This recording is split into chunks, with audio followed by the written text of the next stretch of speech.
2월 달에는 호세아서를 중심으로 여호와께로 돌아가자라는 그런 말씀을 제가 연속해서 드렸습니다. 이제 3월 달에는 사무엘상 7장 1절에서부터 이제 마지막 절 전체를 통해서 오늘 주제처럼 미스바로 모이자라는 그런 말씀으로 설교를 하려고 합니다. 오늘은 우리가 5절에서부터 11절까지를 읽었지만 1절에서부터 4절까지에 있는 그런 배경을 말씀을 드리고 다음 주에는 이제 미스바가 무엇인가, 미스바에 대해서 말씀을 드리려고 합니다. 지금 이 이스라엘 백성이 처한 상황이 어떠냐 하면은요, 가나안 땅에 들어와서 이제 땅을 분배를 받았지만 다스리는 사람이 없었습니다. 예전에는 모세 또 여호수아가 이스라엘 백성을 다스렸다면 이제는 다스릴 만한 사람이 없어서 하나님이 11지파 중에서 한 사람씩의 그런 사사를 뽑아가지고 이스라엘을 다스리게 했어요. 사사가 선출되고 사사가 다스릴 때에는 이스라엘 백성들이 하나님 앞에서 신앙생활을 합니다. 근데 사사가 죽거나 혹은 사사를 선출하지 못하게 되면 또 우상숭배를 하는 거예요. 그러면 하나님께서 이제 주변 나라, 이웃 나라를 통해서 전쟁을 일으킵니다. 전쟁이 나서 고통을 받게 되면 이스라엘 백성들이 하나님 앞에 나와서 살려주세요, 도와주세요. 그러면 하나님이 또 사사 하나를 뽑아가지고 이스라엘 백성을 편안하게 만들어주시는 거예요. 이게 반복적으로 이루어지고 있다가 제일 마지막 사사가 누구냐? 오늘 성경에 읽었던 사무엘이라고 하는 그런 사람이 마지막 사사가 됩니다. 근데 사무엘은 사사일 뿐만 아니라 제사장이었어요. 우리가 잘 아는 바와 같이 이제 아이를 낳지 못하는 그런 한나라고 하는 여인이 아이를 낳게 하면 내가 이 아들을 하나님께 드리겠습니다. 이렇게 소원 기도를 해서 낳은 아들이 사무엘이죠. 그래서 사무엘은 어릴 때부터 여러분 성전에서 성장을 하게 되고 당대의 영적 거장이었던 엘리 대제사장이 죽었을 때 그 뒤를 이어서 이제 이스라엘의 제사장이 됩니다. 그리고 사사의 직분도 병하게 된 것이죠. 이렇게 사사로 사무엘이 통치를 하고 있었을 때 그러면 하나님의 법궤는 어디에 있었느냐? 그게 1절에 나와요. 여러분 하나님의 법궤, 그 법궤 속에는 두 돌판, 십계명이 기록된 두 돌판과 그다음에 만나와 아론의 쌍난 지팡이를 집어놨죠. 여러분 성막이 있었을 때에는 그 지성소에 이제 그 하나님의 법궤를 모셨습니다. 그래서 지금은 어땠느냐? 기랏 여아림이라고 하는 곳 높은 산 중턱에 아비나답이라고 하는 개인집에 법궤를 갖다 놓은 거예요. 그러니 여러분 이스라엘 백성들이 절기가 되면 유월절, 장막절 이런 절기가 되면 하나님께 나와서 제사를 드려야 되는데 조그마한 아비나답이라고 하는 개인집에 법궤가 있으니까 11지파가 나와서 예배를 드릴 수가 없는 거예요. 광야에 있었을 때 그때는 성막이 있으니까 그 성막 속에 법궤가 있으니까 모든 이스라엘 민족이 나와서 하나님 앞에 제사를 드렸다면 이제는 제사를 드리지 못하는 그런 상황에 놓여 있었다라고 하는 것입니다. 당대 영적인 사무엘이 제사장이었지만 하나님 앞에 제사를 드리지 못하는, 예배를 드리지 못하는 그런 상황 속에 여러분 이스라엘 백성들은 급속도로 우상 숭배에 빠져들게 되었습니다. 여러분 우상 숭배라고 하는 것, 여러분 이것이 무엇이냐면 하나님 앞에 예배 드리지 못하면, 하나님 앞에 제사 드리지 못하면 여러분 사람들은요 손쉽게 찾을 수 있는 것이 우상 숭배예요. 그러니까 우리가 하나님 앞에 예배 드리지 못하면 여러분 우리는 뭔가 다른 것에 경배하려고 하는, 다른 것을 섬기려고 하는 그런 우리 본심이 있다 이 말이죠. 그러니까 이스라엘 백성들도 하나님의 법궤가 있는 곳에 예배를 드리지 못하니까 우상 숭배를 할 수밖에 없게 된 것입니다. 그래서 우상 숭배는 여러분 하나님의 자리에 다른 것이 앉아 있는 것이 우상 숭배예요. 그러니까 하나님 앞에 예배를 드리지 못하니까 사람들은 다른 신들을 그 자리에다가 앉혀놓는 거예요.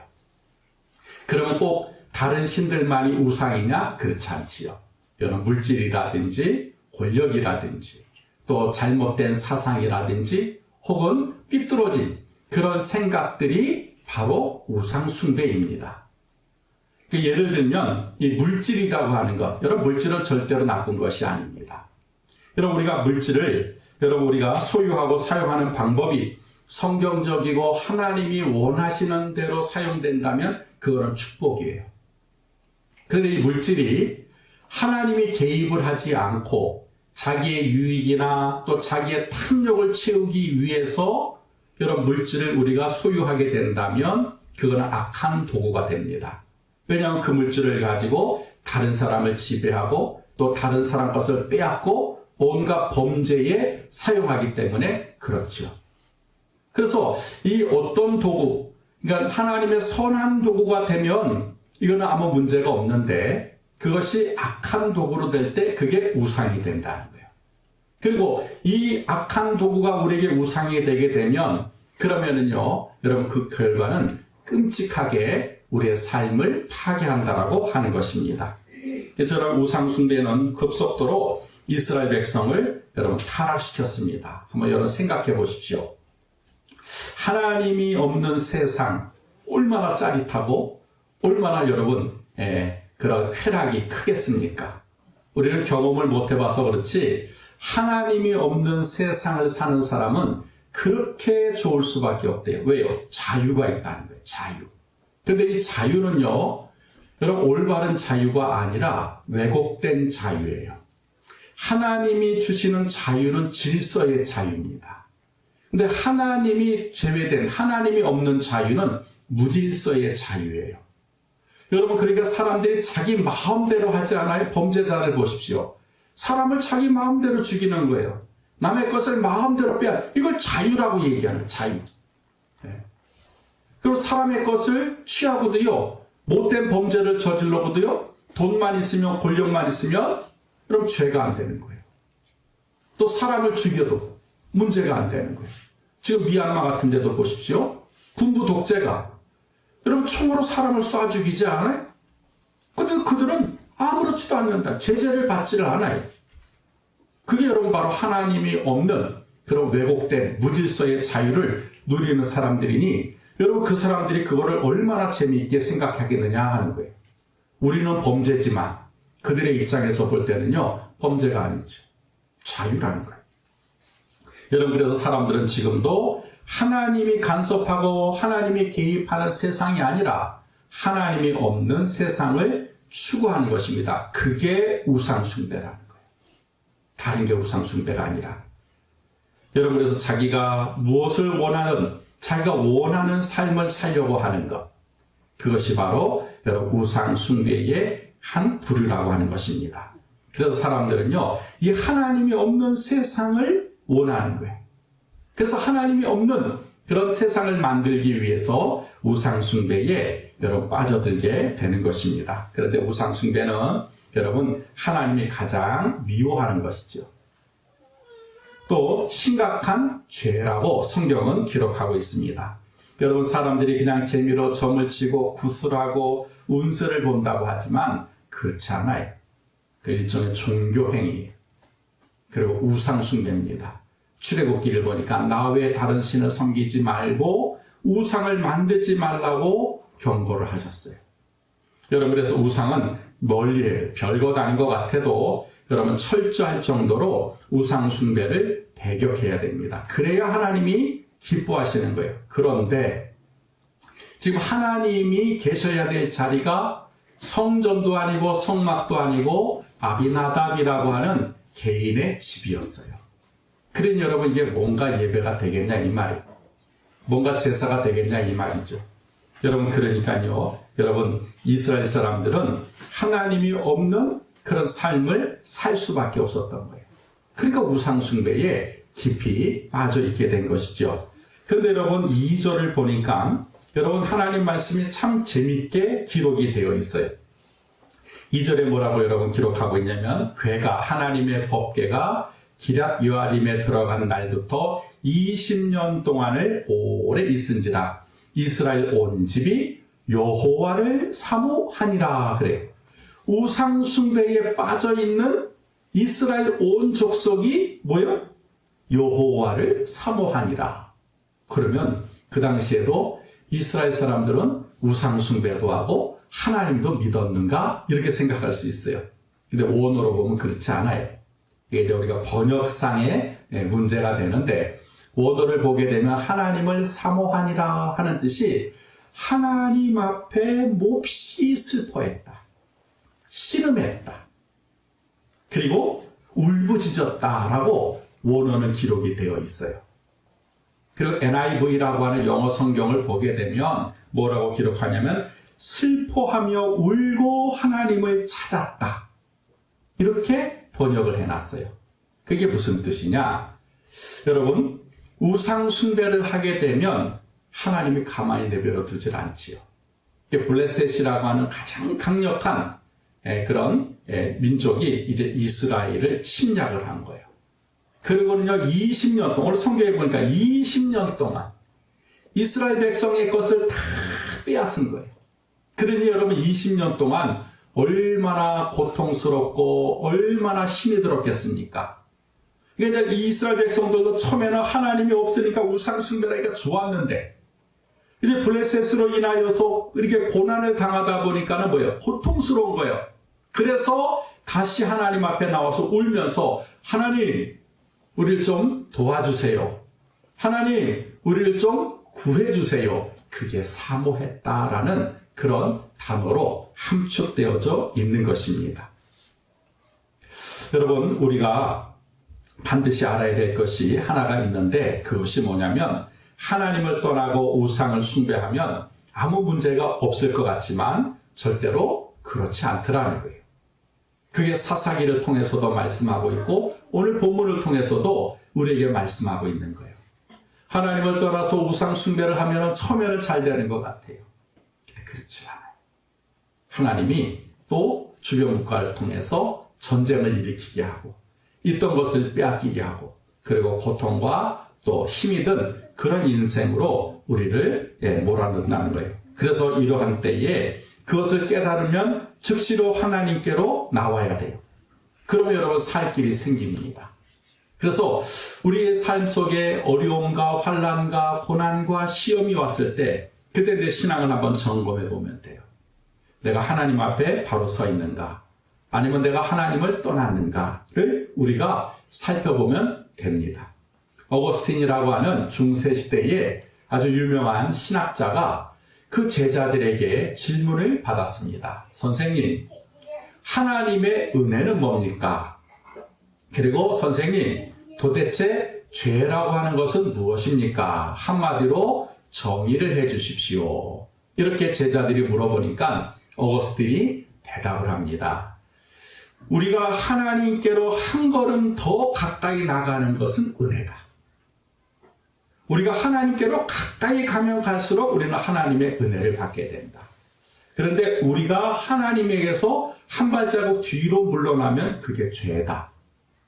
이렇게 어거스틴은 제자들에게 이야기를 했다 그래요. 여러분, 우리가 하나님에게서 한 걸음 물러나게 되면 그러면 은혜가 오고 축복이 오는 것이 아니라 유혹이 오고 타락이 오고 그리고 심각한 고통과 고난이 온다는 거예요. 그래서 이러한 까닭에 여러분 이스라엘 백성들이 이제 우상 숭배를 통해서 하나님 앞에 살 길을 위해서 사모하게 된 것이죠. 여러분, 그래서 사무엘이 이런 이스라엘 백성들이 울면서 간구했었을 때에 조건을 제시합니다. 그게 3절이에요. 이제 3절 말씀이 중요합니다. 3절을 보십시오. 사무엘이 이스라엘 온 족속에게 일러 가로되 너희가 전심으로 여호와께 돌아오려거든 이방신들과 아스타롯을 너희 중에 제하고 너희 마음을 여호와께로 향하여 그만 숨기라. 그러면 여호와께서 너희를 블레셋 사람의 손에서 건져내시리라. 라고 이제 사무엘이 이야기합니다. 이 사무엘이 영적 회복의 조건으로 3가지를 제시해요. 너희가 전심으로 여호와께 돌아오려면 첫째, 이방신들을 제하고 두 번째, 마음을 하나님께로 향하고, 세 번째, 오직 하나님만 섬겨라. 그러면 하나님이 블레셋에서 너희를 구원하시고 문제를 해결해 주실 것이다 라고 조건을 제시하게 됩니다. 그래서 여러분, 우상 숭배에 빠졌던 이스라엘 백성들이 여러분 신앙을 회복하는 방법이 세 가지라는 거예요. 그 첫째가 뭐예요? 이방 신들을 제하는 겁니다. 여러분, 그 당시에 이 가나안 땅에는요, 바알이라고 하는 신이 성행하고 있었어요. 이스라엘 민족이 가나안에 들어오기 전에 7족속이 살고 있었는데 그 7족속은 전부 다 농사를 지었습니다. 그러니까 농경 사회였단 말이죠. 이 바알이라고 하는, 다른 말로는 엘이라고 하는 그 신은요, 농경을 지배하는 비와 풍년을 주는 신이었어요. 그리고 블레셋은 심할 정도로 바알을 섬겼습니다. 이 블레셋이 지금 이스라엘을 지배하고 있으니까 뭐예요? 이스라엘 사람들에게도 바알을 강요하는 거예요. 바알신을 믿어라, 바알신을 믿어라. 그래서 이스라엘 사람들은 전부 다 그 집안에 바알신 하나씩 가지고 있었다는 거죠. 그 다음에 또 뒤에 보니까 아스다롯이라고 하는 또 신이 나와요. 여러분, 아스다롯은 여자신입니다. 바알은 남자신이라면 아스다롯은 여자신이에요. 근데 이 이름이 구약에서는 아세라라고 기록이 되어 있어요. 아세라. 그리고 신약에서는 뭐라고 기록이 되냐면 아프로디테 혹은 우리가 잘 아는 비너스라고 되어져 있어요. 그러니까 아스다롯이라고 하는 이름이 구약에서는 아세라 여신, 목상 이렇게 되어 있고 신약에서는 사도행전이나 또 다른 복음서를 보게 되면 아프로디테, 또 다른 말로는 비너스. 그리고 이 에레미야 44장 19절에 보니까 이 아스다롯에 대해서 뭐라고 얘기하면 하늘의 여신, 성경에 그렇게 기록이 되어 있어요. 그래서 이 바알과 함께 꼭 같이 옆에 있는 게 누구냐면 아스다롯이에요. 이제 바알이 남자의 신이라면 아스다롯은 여자의 신이죠. 그게 재미난 게 뭐냐면 사람들이 이제 바알 신당에 가서 이제 제사를 드립니다. 그럼 반드시 그 옆에 아스다롯 신전이 있어요. 그 아스타롯 신전에는 뭐가 있냐면 여자들이 있어요. 거의 벌거벗은 여자들이 있어가지고 바알 신당에다가 제사를 드리고 나면 남자들은 공짜예요. 자기들이 원하는 여자와 성관계를 할 수 있어요. 그것도 대낮에. 그리고 집단으로. 그래서 그 남자와 여자가 성관계하는 것을 하늘에서 바알과 아스타롯이 보면서 즐거워하며 비를 내리고 풍년을 준다. 그게 그 당시의 신관이었어요. 여러분, 그러니 얼마나 좋습니까? 이스라엘 백성들이. 그러니까 급속도로 여러분 우상 바알과 아스다롯을 섬기게 된 것을 볼 수가 있어요. 바알이 풍년을 가져다주는 물질의 신이라면 아스다롯은 마음대로 성적인 요구를 해소하는 성의 신이었습니다. 따라서 현대에도 바알과 아스다롯이 버젓이 존재하고 있습니다. 여러분, 현대인들의 우상은 뭡니까? 돈과 권력과 성이에요. 돈이 있는 곳에 권력이 따라붙고 권력이 가는 곳에 항상 성적인 문제가 여러분 개입이 되는 것을 우리는 볼 수가 있습니다. 그래서 여러분, 이 권력과 돈과 성은요, 여러분 우리의 삶에서 많은 부분을 차지하고 있고, 여러분 여기서 자유할 수 있는 사람은 거의 없어요. 만약 우리도 이와 같이 돈이나 권력이나 성적인 것을 여러분 좋아하고 추구한다면 우리도 이미 우상 숭배에 빠져 있는 것이나 마찬가지입니다. 구약 당시뿐만 아니라 지금도 마찬가지라는 것이죠. 그래서 여러분, 하나님께서 우리에게 이방 신들을 제거하고 아스타롯을 제거하라고 하는 것이 뭐냐면 그걸 말씀하고 있는 거예요. 그럼 이와 같이 우리의 삶 속에서 이와 같은 우상, 이방 신들을 제거하는 것, 이것이 영적 회복의 첫 번째 조건이다 라고 성경은 말씀하고 있습니다. 두 번째는 마음을 여호와께로 향해야 된다는 거예요. 여러분, 사람이 마음이 생각을 지배하고 생각이 우리의 행동을 조종하게 됩니다. 그래서 지금 우리의 마음이 어떠냐에 따라서 생각과 행동이 결정이 되는 거예요. 여러분, 우리 마음이 굉장히 중요합니다. 우리가 동상이몽이라고 하는 그런 말이 있잖아요. 두 사람이 같은 곳에 잠은 자지만 꿈은 다르다는 거예요. 마음이 같을 수 없다는 거지요. 부부도 여러분 같은 잠자리에서 잠은 자지만 남편 생각 따로 아내 생각이 다르면 그는 부부 일심동체가 될 수 없다는 거예요. 여러분 우리 신앙도 마찬가지입니다. 우리가 하나님을 믿는다라고 하는데 마음속에 하나님 외에 다른 것이 들어오게 되면 그는 올바른 신앙이 아니라고 하는 것이죠. 그래서 여러분 로마서 10장 10절에 보니까 사람이 마음으로 믿어 의에 이르고 입으로 시인하여 구원에 이르느니라 라고 성경은 말씀하고 있어요. 하나님을 뭘로 믿는다는 거예요? 행동으로 믿는다는 거예요? 아니요. 마음으로 믿는다는 거예요. 여러분 신앙은 마음으로 믿는 거예요. 하나님을 믿을 때에도 여러분 마음으로 믿기 때문에 오늘 뭐예요? 우리의 마음을 하나님께로 향하라는 거예요. 그러니까 마음으로 하나님을 믿으라는 말이죠. 무슨 제사 드리고 무슨 행위를 하고 그게 아니라 너희의 마음부터 하나님께로 향하라 하는 것이 여러분 두 번째의 조건인 것을 성경은 말씀하고 있습니다. 요즘에 이 부동산 투기가 대한민국의 가장 큰 이슈지요. 이슈. 특별히 아파트. 아파트 분양을 받으면 그 로또에 당첨된 것이다. 이렇게 사람들이 생각할 정도로 아파트의 열기가 뜨겁습니다. 좀 오래됐지만 그 강남에 있는 대형교회 권사님들도 이 아파트 투기에 깊이 관여를 하셨던 것 같아요. 어느 한 권사님이 이제 예배 시간 때 성경을 봉독하는 순서를 맡았습니다. 그럼 나와서 얘기하는 거예요. 자, 삼성 레미안 아파트 108동 514호 읽겠습니다. 그 사람들이 빵 터진 거예요. 물론 이게 우스갯소리로 유머로 만들어낸 얘기입니다. 근데 여러분 생각해 보세요. 그 권사님 마음속에 아파트가 들어있는 거예요. 삼성 레미안 아파트를 내가 당첨돼야 돼. 내가 분양받아야 돼. 그 마음이 그 생각을 지배하는 거예요. 그러니까 왜 입으로 자기도 모르게 툭 튀어나오게 된다는 거예요. 그래서 우리 마음이 지금 어떠냐 하는 것이 여러분 굉장히 중요하다는 거예요. 교회 나와서 예배를 드려도 우리 마음에 하나님께로 향해 있지 않으면 여러분 그게 예배가 아니라는 거예요. 몸만 나와서 앉아있는 것이지 마음은 지금 다른 곳에 가 있는 거예요. 그래서 하나님 우리에게 요구하시는 게 뭐예요? 마음을 하나님께로 향하라는 거예요. 하나님 앞에 예배 드릴 때 마음으로 찬양하고 마음으로 기도하고 마음으로 경배하고 마음으로 하나님 말씀을 들으라는 거예요. 이게 신령과 진정으로 드리는 예배라는 거예요. 그리고 하나님은 신령과 진정으로 예배 드리는 자를 찾고 있다라고 말씀하고 있습니다. 여러분 사람이 인생을 살면서 지켜야 할 것이 많이 있어요. 그 중에 중요한 게 뭐냐면 마음이에요.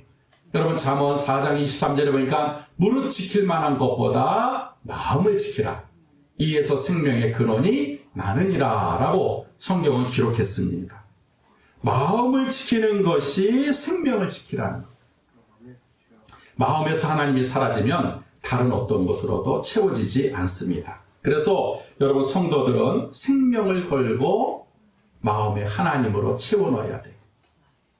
여러분 하나님께로 마음이 향해 있어야 된다는 것입니다. 이것을 우리는 일편단심이라 그래요. 흔들리지 않는 마음, 변하지 않는 그런 마음, 그런 믿음으로 하나님 앞에 나아가야 된다는 것입니다. 우리가 하나님 앞에서도 일편단심의 믿음이 있어야 된다는 거예요. 그래서 주님 오실 때까지 우리의 믿음이 흔들리지 말아야 된다는 거예요. 여러분 이것이 믿음을 지키는 것이라고 여러분 성경은 말씀하고 있습니다. 좋은 예가 다니엘과 3명의 친구 아니겠습니까? 어릴 때 포로로 잡혀가서 이제 바벨론 왕국의 느부갓네살 왕이 너무 교만해져서 각 성마다가 큰 금신상을 만들어 놓고 지나갈 때마다 절을 하라는 거예요. 근데 이것은 하나님이 금하는 우상숭배예요. 사드락 메삭 아벳느고가 절을 하지 않습니다. 붙잡혀 와요. 그러면은 이 사람들은 풀무불, 쇠를 녹이는 뜨거운 불 속에 집어던져서 죽이는 거예요. 근데 이 느부갓네살 왕은 이 사드락 메삭 아벳느고가 너무 총명하고 너무 사랑하는 그런 학자들이기 때문에 유혹을 하는 거예요. 야, 그거 너 믿음 지킨다고 쓸데없는 자존심 부리지 말고 절 한 번 하면 되는 건데 뭘 그렇게 고집을 부리냐. 그래서 회유를 하는 거예요. 여러분, 그럴 때 우리가 잘하는 대로 이들이 대답합니다. 그리 아니하실지라도 왕이여, 우리가 왕의 신들을 섬기지도 아니하고 왕의 세우신 금상에도 절하지 아니하올 줄을 아옵소서라고 담대하게 대답을 해요. 느부갓네살은 실망하지만 하나님은 감동을 받으세요.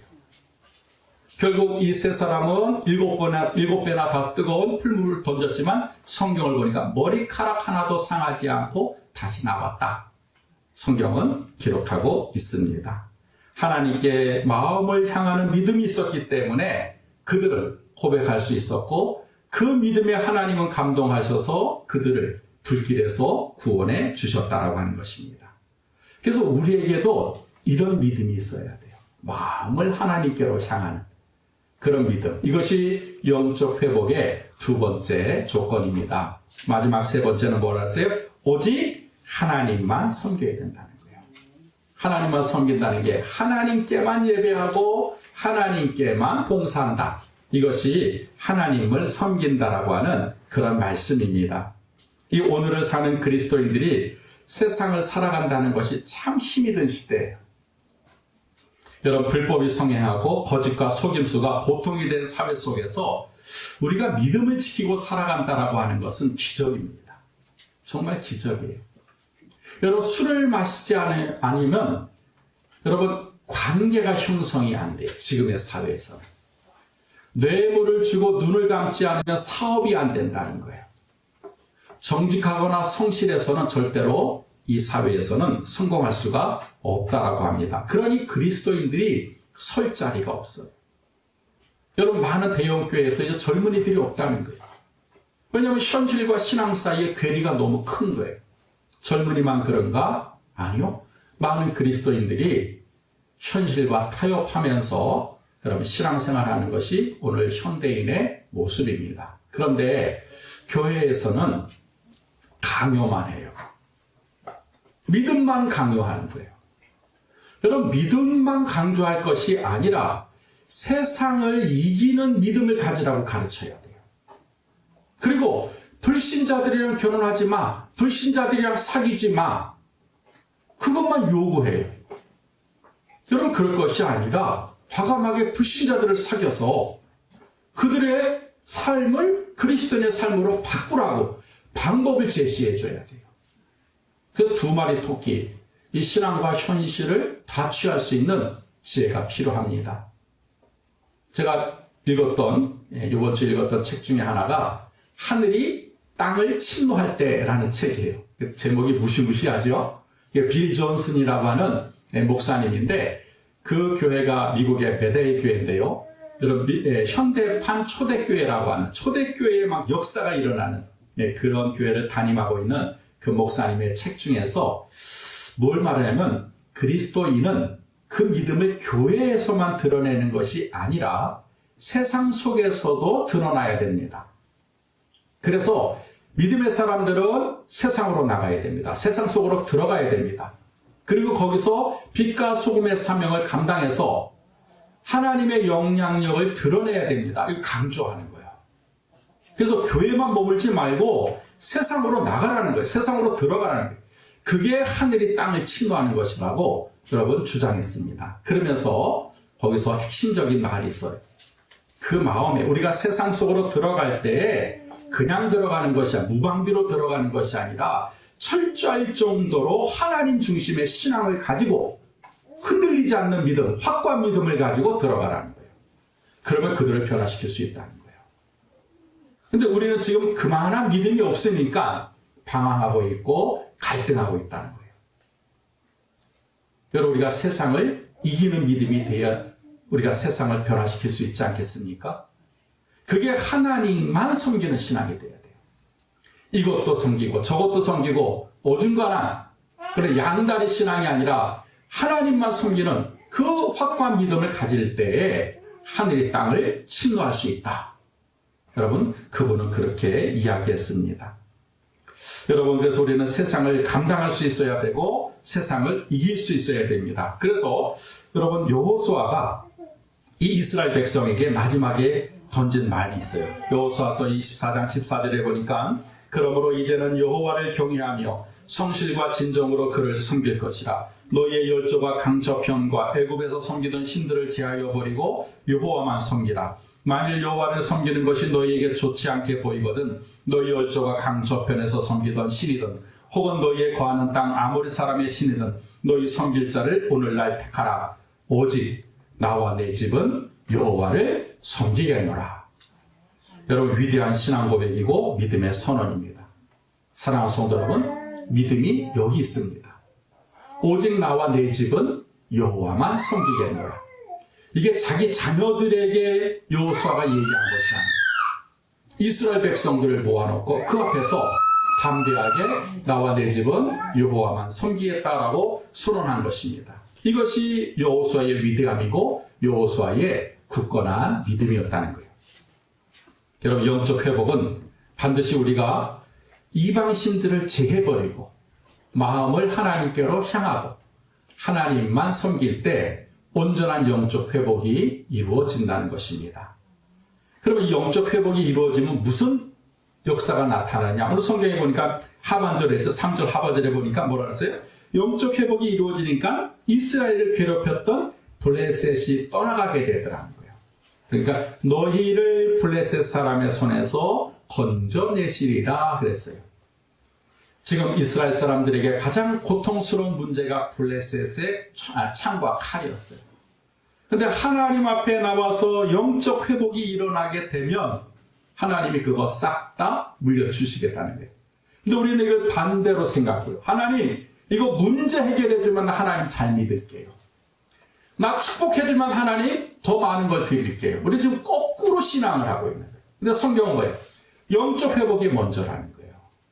너희 가운데 이방신을 제해버리고 마음을 하나님께로 향하고 그리고 하나님만 섬기면 문제, 이거 나 다 해결해 주겠다는 거예요.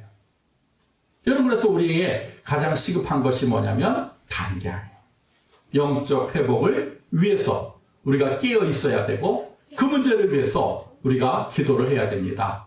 1517년 10월 31일 날 이 마틴 루터라고 하는 신부가 여러분 95개조라고 하는 그 조항을 만들어 가지고 이제 천주교에 대항을 한 거예요. 그걸 우리는 종교개혁이라고 합니다.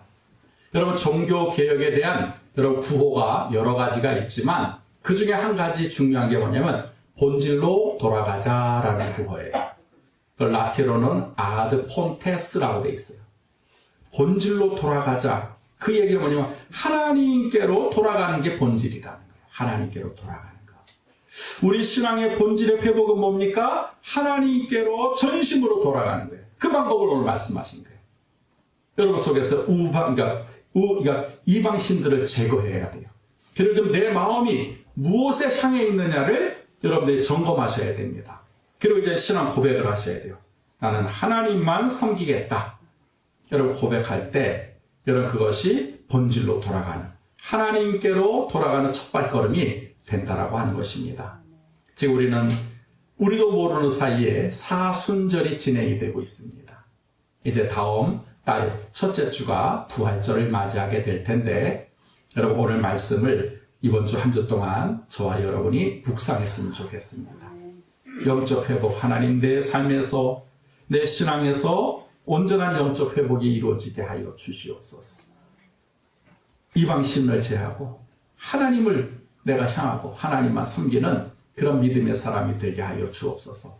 우리 사순절 지나가는 한 주 동안만 이 문제를 가지고 함께 기도하는 그런 우리 한마음교회 성도들이 다 계셨으면 좋겠습니다. 기도하겠습니다. 하나님.